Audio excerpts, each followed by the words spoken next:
Maglalagay na ako ng tubig dito sa kawali.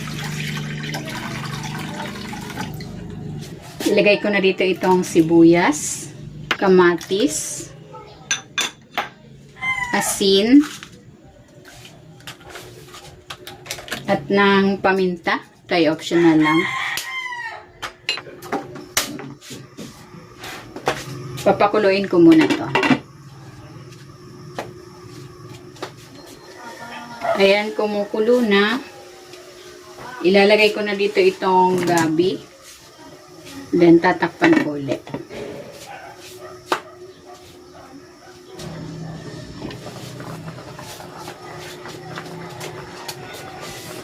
Ayan, malambot na yung gabi. Ang isisigang ko dito is yung leftover na lechong manok.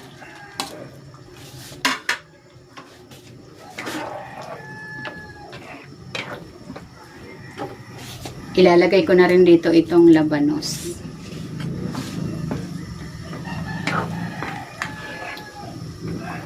Mas malasa ang magiging sabaw nito.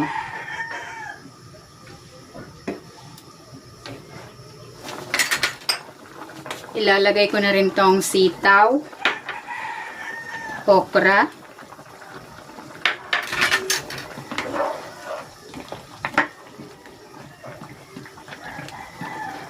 at itong kangkong.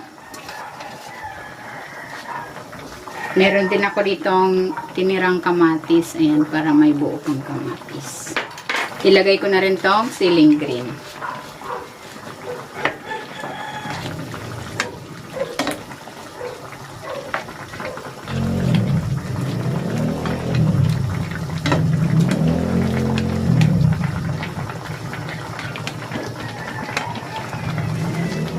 Titimplahan ko ito ng patis.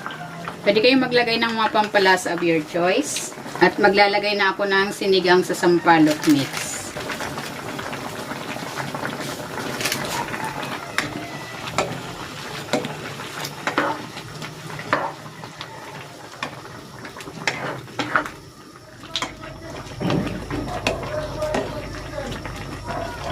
Ayan, luto na itong ating sinigang na lechong manok.